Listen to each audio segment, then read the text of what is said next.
الرحيم اللهم صل على سيدنا محمد وعلى آل سيدنا محمد وبارك وسلم وصل عليه ربي يسر ولا تؤثر وتمم بالخير.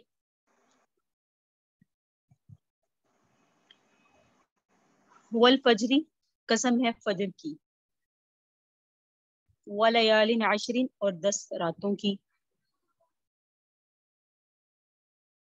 قسم ہے فجر کی اور 10 راتوں کی، والشفع والوتر جفت کی، والوتر اور طاق کی، واللیل اذا یسر اور رات کی، اذا جب یسر وہ چلنے لگے۔ اللہ نے قسمیں کھائی، فرمایا حل فی ذالک قسم لذی حجر، کیا اس میں قسم ہے عقل والوں کے لیے؟ علم ترى کیفا، کیا آپ نے نہیں دیکھا کیسے، فعل ربک آپ کے رب نے کیا، بعاد قوم عاد کے ساتھ، ارم ذات العماد جو قوم علم تھی، ذات العماد یہ لوگ ستون والے تھے، ذات والے عماد ستون، یہ لوگ ستون والے تھے، التی لم یخلق مثلها فی البلاد ان جیسے لوگ شہروں میں پیدا ہی نہیں کیے گئے، قوم عاد جیسے، التی لم یخلق نہیں پیدا کیے گئے، مثلها قوم عاد جیسے فی البلاد شہروں میں، وثمود الذین اور قوم سمود کے ساتھ کیسا کیا، جابوا الصخر بالواد جنہوں نے وادی میں پتھروں کو تراشا، جنہوں نے وادی میں پتھروں کو تراشا، ان کے ساتھ اللہ نے کیا کیا، اور فرعون ذی الاوتاد اور فرعون کے ساتھ کیا میخوں والا،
جو جابوا الصخرہ کی بات ہوئی ہے وہ آیت نمبر 10 میں تھی۔ فرعون ذی الاوتاد فرعون کے ساتھ جو ہوا آپ نے نہیں دیکھا، جو میخوں والا تھا، الذی طغوا فی البلاد جو شہروں میں سرکشی وہ کرتے تھے لوگ، وہ لوگ شہروں میں سرکشی کرتے تھے، فاکثروا فیہ الفساد اور انہوں نے بہت فساد مچا رکھا تھا، فصب علیہم ربک سوط عذاب سو آپ کے رب نے ان پر عذاب کا کوڑا برسا دیا، ان ربک لبالمرصاد آپ کا رب تو گھات میں ہے، اعمال کو دیکھ رہا ہے، فاما الانسان انسان تو ایسا ہے اذا مبتلاہ جب اس کا رب اسے آزماتا ہے، فاکرمہ اور اس کو اس کا اکرام فرماتا ہے، ونعمہ اسے نعمتیں دیتا ہے، فیقول کہتا ہے ربی اکرمن میرے رب نے تو میرا بڑا اکرام کیا. لیکن یہی انسان اما بہرحال اذا مبتلاہ جب اسے آزمایا جاتا ہے، فقدر علیہ رزقہ اس کا رزق اس پہ تنگ کیا جاتا ہے، فیقول کہتا ہے ربی میرے رب نے اہانن مجھے ذلیل کر دیا.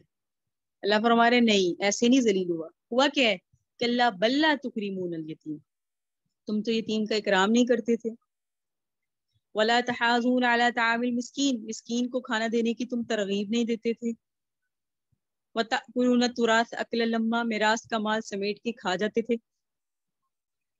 وتحبون المال حبا جما مال سے بہت محبت رکھتے تھے. کلا ہرگز نہیں، اذا دکت الارض دکن دکا جب زمین کو پوری طرح دکن دکا چورا چورا کر دیا جائے گا، وجاء ربک والملک صفا صفا آئے گا آپ کا رب اور فرشتے صفا صفا صفے باندھ لیں گے. جب آپ کا رب آئے گا فرشتے آ جائیں گے صفے باندھ لیں گے. وجیء یومئذ اس دن کیا کیا جائے گا، لایا جائے گا بجہنم جہنم کو. یومئذ اس دن یتذکر الانسان انسان کو سمجھ میں آ جائے گا، لیکن وان لہ ذکرا اب سمجھنے کا موقع تو نہیں ہے، اس کا سمجھنا اسے کام تو نہیں دے گا. یقولو کہے گا کاش یا لیتنی قدمت لحیاتی کاش میں نے اپنی اس زندگی کے لیے آگے کچھ بھیجا ہوتا.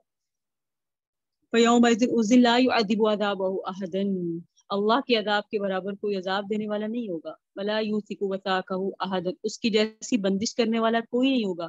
لیکن یا ایتھا النفس المطمئنہ اے نفس مطمئنہ ارجعی الی ربک لوٹ جا اپنے رب کی طرف اس حال میں راضیۃ مرضیہ کہ تو خوش ہو اور تجھ سے بھی اللہ تعالیٰ خوش ہو، تو اللہ سے خوش اللہ تجھ سے خوش.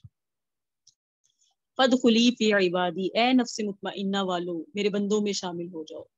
فادخلی جنتی اے نفس مطمئنہ والو جنت میں داخل ہو جاؤ. اللہم اجعلنا منہم. یہ بھی آپ کے سامنے میں نے سورۃ فجر کا سارا خلاصہ اور اس کی تفصیلات پڑھ دی. ان آیات میں نہ چند سابقہ قوموں کی بربادی کا تذکرہ فرمایا ہے جو امت حاضرہ کے لیے باعث عبرت اور موعظت ہے. پہلے 5 چیزوں کی قسم کھائی ہے، ٹھیک ہے، پہلے قسم کھائی فجر کی صبح کی قسم یعنی، پھر 10 راتوں کی اور 10 راتوں سے مراد عشرہ ذی الحجہ کی راتیں ہیں. حضرت جابر بن عبداللہ سے روایت ہے آقا علیہ السلام نے فرمایا کہ ان 10 یہاں عشرین سے واللیل یہ والشفعی والوتر سے پہلے جو آیات ہیں وہ ان کا تعلق جو ہے وہ 10 آیات 10 راتوں کا جو تعلق ہے وہ 10 راتیں ولیال عشرین یہ جو 10 راتیں ہیں ذی الحجہ کی راتیں. حضرت عبداللہ بن عباس سے روایت ہے کہ آقا علیہ السلام نے فرمایا ذی الحجہ کے ان 10 دنوں میں نیک عمل کرنا دوسرے تمام دنوں میں نیک عمل کرنے سے زیادہ محبوب ہے. صحابہ نے عرض کیا کہ یا رسول اللہ ان دنوں کا عمل دوسرے دنوں میں جہاد سے بھی زیادہ افضل ہے؟ آقا نے فرمایا ہاں جہاد کرنے سے بھی زیادہ افضل ہے، اللہ یہ کہ کوئی شخص ایسی حالت میں نکلا کہ اس نے اپنی جان اور مال کو دشمنوں سے مقابلہ کرتے ہوئے ختم کر دیا پھر کچھ بھی لے کر واپس نہ ہوا، اس کے علاوہ تو 10 راتیں ہی افضل ہیں. اللہ نے یہ قسم کھائی 10 راتوں کی. پھر فرمایا والشفع والوتر تیسری قسم کھائی شفع اور وتر یعنی جفت اور طاق کی قسم. جفت جوڑے کو اور طاق بے جوڑے کو کہتے ہیں. حضرت عمران بن حسین کی روایت ہے کہ نبی علیہ السلام سے والشفع والوتر کے بارے میں پوچھا گیا تو آقا نے فرمایا اس سے مراد نماز ہے، کیونکہ بعض نمازیں ایسی ہیں جو 2 یا 4 ہے اور بعض وتر یہاں وتر بھی مراد ہے یعنی وہ نمازیں جن کی طاق رکھتے ہوں یعنی مغرب اور وتر کی. تو وتر اللہ کی ذات بھی ہے کیونکہ اللہ بھی ایک ہے. اور حضرت عبداللہ بن عباس سے روایت ہے کہ انہوں نے فرمایا کہ وتر اللہ کی ذات ہے تم سب جفت ہو. تو یہ جو وتر ہونا یہ اللہ کو پسند ہے. اللہ تعالیٰ نے ہر چیز کو جوڑا جوڑا پیدا کیا، آسمان ہے، زمین ہے، خشکی ہے، سمندر ہے، انسان ہے، جن ہے، چاند ہے، سورج ہے، سب. پھر فرمایا واللیل اذا یسر اس میں رات کی قسم کھائی، قسم ہے رات کی. پھر اللہ رب العزت نے 4 قسمیں کھانے کے بعد فرمایا بل فی ذالک قسم لذی حجر کیا مخاطبین میں جو لوگ منکر ہیں ان کے انکار پر اصرار کرنا عذاب لانے کا سبب ہے. یعنی کیا اس میں قسم ہے عقل والوں کے لیے، مطلب یہ کہ یہ جو تم لوگ کام کر رہے ہو قسمیں کھائی ہم نے تمہارے سامنے اس لیے کہ تم انکار کر رہے ہو جہنم کا. تو تم دیکھو تم سے پہلے تم قیامت کا انکار کر رہے ہو، تم سے پہلے بھی جماعتیں ہلاک ہو گئی وہ بھی منکر تھی. اسی طرح جو منکرین ہیں وہ بھی ہلاک ہو جائیں گے. اس کے بعد اللہ نے بعض گزشتہ اقوام کی بربادی کا تذکرہ فرمایا. خطاب ظاہر آقا کو ہے اور آپ کے واسطے سے تمام انسانوں کے کہ ان واقعات سے عبرت حاصل کرو. یہاں ان قوموں کی ہلاکت کا اجمالی تذکرہ فرمایا. الم تروا کیف فعل ربک بعاد، کیا آپ نے نہیں دیکھا آپ کے رب نے قوم عاد کے ساتھ کیا کیا، جو ارم نام کے ایک شہر کی نسل میں تھے اور ذات العماد تھے. ان کے بڑے بڑے قد تھے. مشہور ہے کہ ان کے قد 12 ہاتھ کے تھے. یہ ذات العماد کا ایک معنی ہے، اور بعض حضرات نے اس کا لغوی معنی یہ کیا کہ وہ لوگ ستونوں والے تھے، خیمے لیتے تھے جنگلوں میں، جہاں سبزہ دیکھا وہیں خیمے لگا لیے اور خیموں کو ستونوں سے باندھ دیتے. پھر جب سبزہ ختم ہو جاتا تو اپنے گھروں کو واپس چلے جاتے. پھر اللہ تعالیٰ نے فرمایا التی لم یخلق مثلها فی البلاد، یعنی اس قبیلہ کے لوگ ایسے تگڑے اور قوت والے تھے کہ ان جیسے شہروں میں پیدا نہیں کیے گئے. اسی قوت کے زور پر انہوں نے یہاں تک کہہ دیا تھا من اشد منا قوہ، کون ہے جو قوت کے اعتبار سے سب سے زیادہ ہو. اللہ تعالیٰ نے ان پر ہوا کا عذاب بھیجا قوم عاد پر، اور جو 7 رات اور 8 دن پر ان پر مسلط ہوئے، سب ہلاک ہو گئے. ارم حضرت نوح کے بیٹے سام بن نوح کا بیٹا تھا، اور عاد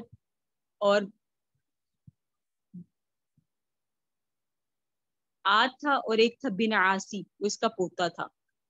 تو یہ حضرت نوح کے بیٹے تھا سام، اس سے قوم عاد نکلی. ٹھیک ہے. قوم ارم ان کے متعلق اللہ نے بیان فرمایا. پھر فرمایا قرآن مجید کی کئی جگہ قوم عاد کی ہلاکت کا تذکرہ، سورہ اعراف میں بھی ہے، سورہ ہود کی تفسیر میں بھی آیا کہ قوم سمود کے ساتھ آپ کے رب نے کیا معاملہ کیا، جنہوں نے وادی قرآن میں پتھروں کو تراش لیا. قوم سمود کی طرف اللہ تعالیٰ نے حضرت صالح کو مبعوث فرمایا. یہ لوگ حجاز اور شام کے درمیان رہتے تھے اور ان کے رہنے کی جگہ کو ہجر کہا جاتا ہے، وادی قرا بھی کہتے ہیں. تو یہاں ہجر کا لفظ ہے. سمود الذین جابوا الصخر بالواد، ہجر بھی آیا نا سورہ ہجر میں، وَلَقَدْ كَذَّبَ أَصْحَابُ الْحِجْرِ الْمُرْسَلِينَ، سورہ ہجر میں یہ بیان ہے. تو اللہ رب العزت نے قوم سمود کے متعلق بیان فرمایا کہ وہ پہاڑوں کو تراشتے تھے. اللہ نے ان کو بھی ضائع کر دیا، ختم کر دیا. اور پھر فرعون کا ذکر کیا کہ آپ کے رب نے فرعون کو ہلاک کیا جو میخوں والا تھا. عاد اور سمود کی طرح وہ بھی ہلاک ہوا، اس کی حکومت بھی اور ڈوبنے کے عذاب میں وہ بھی مبتلا ہوا. میخوں والا تھا، اس کے بہت سے لشکر اور بہت سے خیمے تھے. لشکر جہاں جہاں ٹھہرتے تھے وہاں خیمے لگاتا تھا اور میخیں گاڑتے تھے. اس لیے فرعون کے بارے میں بھی ذیل اوتاد آیا ہے. فرعون جب کسی کو سزا دیتا تھا تو 4 میخیں گاڑ کے ان میخوں سے اسے باندھ دیتا تھا کیلوں سے، پھر اس کی پٹائی کرواتا اور دوسری سزا دلواتا. تو میخوں والا اللہ نے اس لیے اس کو فرمایا. پھر فرمایا الذین طغوا فی البلاد، کہ اسے لٹا کر ہاتھوں میں یہ کیلیں جو ہے نا گڑوا دیتا تھا، تو زمین پر سرکشی کرتا تھا. تو اللہ نے اس کا ذکر فرمایا فاکثروا فی الفساد، کفر و شرک اور طرح طرح کی نافرمانیاں، یہ اللہ کے بندوں پر ظلم اور بہت ساری چیزوں میں منہمک تھی. یہ قومیں برے اعمال کرتے تھے اور اس طرح کی ان کی مشغولیات تھی. فصب علیہم ربک سوط عذاب، تو ان لوگوں پر برابر طرح طرح کے عذاب نازل ہوئے. جب کسی کو زیادہ سخت سزا دینی ہوتی تھی تو کثیر تعداد میں کوڑوں سے پٹائی اللہ کی طرف سے ہوتی تھی. اس طرح ان لوگوں پر مسلسل طرح طرح کے عذاب آتے اور بلا آخر یہ صفحہ ہستی سے مٹا دیے گئے. ان ربک لبالمرصاد، بے شک آپ کا رب گھات پہ. مطلب یہ کہ اللہ تعالیٰ اپنے بندوں کے اعمال اور احوال سے غافل نہیں ہے، اسے سب کچھ خبر ہے. جو نافرمان دنیا میں موجود ہے اور وہ یہ نہ سمجھے کہ سابقہ اقوام ہی عذاب کی مستحق تھی، ہم عذاب سے محفوظ رہیں گے. ایسا نہیں ہے. دنیا میں اگر کوئی شخص جرم کر کے بھاگنے لگے اور اس کے راستے میں پکڑنے والا بٹھا دیے جائیں تو خوب گہری نظروں سے دیکھتے رہیں اور گھات میں لگے رہیں کہ یہاں سے کب گزریں گے، کب پکڑیں گے. اسی طرح مجرمین پکڑے جائیں گے، یہ نہ سمجھے کہ ہم کہیں بھاگ کر بچ جائیں گے. فرمائے ان ربک لبالمرصاد، آپ کا رب جو ہے وہ گھات میں ہے. پھر فرمایا یہ جو آیت نمبر 15 ہے اور آیت نمبر 16، ان دونوں آیتوں میں اللہ تعالیٰ نے امتحان کا تذکرہ فرمایا اور ساتھ انسان کا مزاج بھی بتایا کہ اللہ تعالیٰ اپنے بندوں پر کبھی انعام اور اکرام کے ذریعے امتحان لیتا ہے اور کبھی ان کے رزق میں تنگی فرما کر آزمائش میں ڈال کر. مفسرین نے لکھا ہے کہ سابقہ اقوام کے احوال سے عبرت لینے اور نصیحت پکڑنے اور کفر و شرک و نافرمانی سے توبہ کرتے رہنے کا اللہ نے حکم دیا، لیکن انسانی مزاج کے مطابق انہوں نے اپنا وہی دنیا داری کا مزاج بنا رکھا. دنیا داری کا مزاج اللہ تعالیٰ کی فرما برداری پر نہیں آنے دیتا. دنیا کی نعمتیں مل جانا اللہ تعالیٰ کے یہاں مقبولیت کی دلیل نہیں ہے. دنیا کی چیزوں سے محروم ہونا، رزق کی تنگی ہونا، یہ اس بات کی دلیل نہیں ہے کہ اللہ کے ہم مردود ہیں. اس لیے کافر بھی تنگ دست اور مالدار ہوتے ہیں اور اہل ایمان میں بھی دونوں طرح کے بندے پائے جاتے ہیں. اصل بات ہے انعام و اکرام اور فقر و فاقہ اور تنگ دستی افعال میں مبتلا کر کے اللہ تعالیٰ کی طرف سے امتحان لیا جاتا ہے. انسان پر لازم ہے کہ نعمتیں مل جائیں تو اللہ تعالیٰ کا شکر ادا کرے. اس کی نافرمانی نہ کرے، تکبر کی شان اختیار نہ کرے، اپنے مال پر نہ اترائے، یہ پیش نظر رکھے کہ یہ چیزیں دیکھ کر میرا امتحان کیا گیا ہے۔ اگر تنگ دستی کی حالت آ جائے، پیسہ پاس ہو نہ ہو، مال چلا جائے، نعمتیں جاتی رہیں، تو بھی صبر سے کام لے، نہ اللہ تعالیٰ کی شکایت کرے، نہ نافرمانی کرے، ہر حال میں اللہ کی طرف ہی متوجہ رہے۔ یہ مقصود ہے ان آیات کو بیان کرنے کا۔ پھر فرمایا آیت نمبر 17 میں کہ انسان کے اس خیال کی تردید فرمائی اللہ نے کہ مالدار ہونا اللہ کے مقبول بندہ ہونے کی اور تنگ دست ہونا اللہ کے مردود بندہ ہونے کی دلیل نہیں ہے، ایسا نہیں ہے۔ انسان کی پھر دنیا داری اور حب مال کا مزاج بیان فرمایا کہ تم لوگ یتیم کا اکرام نہیں کرتے جو مدد کا مستحق ہے۔ نہ صرف یہ کہ یتیم کا اکرام نہیں کرتے بلکہ آپس میں ایک دوسرے کو مسکین کو کھانا کھلانے کی ترغیب نہیں دیتے، اور تم میراث کو سمیٹ کر کھا جاتے ہو۔ جب کوئی مرنے والا مر جاتا ہے تو مال کی محبت کی وجہ سے دوسروں کے حصول کا مال بھی کھا جاتے ہو۔ چھوٹے بچے جو یتیم ہوتے ہیں، مرنے والے کی بیویاں جو بیوہ ہوتی ہیں، جو وارث غائب ہو جاتے ہیں، سب کا مال جس کے ہاتھ آتا ہے اڑا جاتا ہے، اور تم مال سے بہت محبت کرتے ہو۔ جب مال کی مذمت اللہ نے فرمائی نا، تو جتنے طریقوں سے بھی مال حاصل کیا جاتا ہے، ان سب طریقوں میں لگ کر جو لوگ مال کے کمانے میں منہمک ہو جاتے ہیں اور آخرت کو بھول جاتے ہیں، احکام شریعہ کا لحاظ نہیں رکھتے، نماز سے، اللہ کے ذکر سے غافل ہو جاتے ہیں، تو آیت شریفہ کے الفاظ میں مجموعی طور پہ ان سب کی مذمت بیان فرمائی جاتی ہے۔ جہاں جہاں بھی مال خرچ کرنے کا حکم آیا وہاں خرچ نہیں کرنا، یہ بھی اللہ کے ہاں برا ہے۔ تو یہ ایسا کیوں ہوتا ہے؟ جب مال کی محبت انسان کے دل میں بہت زیادہ آ جائے۔ ارشاد فرمایا اللہ تعالیٰ کے حبیب نے، دنیا اس کا گھر ہے جس کا کوئی گھر نہیں، اور اس کا مال ہے جس کا کوئی مال نہیں، اس لیے وہ شخص جمع کرتا ہے جس کو عقل نہیں ہے۔ تو اس کی تردید کی مال کی محبت کرنے والے کی۔ پھر فرمایا جب زمین کو چورا چورا کر دیا جائے گا کہ مال کا میراث کا مال سمیٹنا اور مال سے محبت کرنا تمہارے حق میں بہتر ہوگا، ایسا نہیں ہے کہ تم سے اس پر مواخذہ نہیں ہوگا، ایسا نہیں ہے، بلکہ زمین کو چورا چورا کر دیا جائے گا، اس پر کوئی پہاڑ عمارت درخت باقی نہیں رہے گا، تو مال بھی ختم، اور پروردگار کے سامنے، اللہ رب العزت کے سامنے فرشتے آئیں گے، حاضر ہوں گے، اللہ آئیں گے اور جہنم کو لایا جائے گا۔ حضرت عبداللہ بن مسعود سے روایت ہے، آقا نے فرمایا اس دن جہنم کو لایا جائے گا جس کی 70 باغیں ہوں گی، اور ہر باغ کے ساتھ 70,000 فرشتے ہوں گے جو اسے کھینچ کر لا رہے ہوں گے۔ تو دن انسان کی سمجھ میں آ جائے گا۔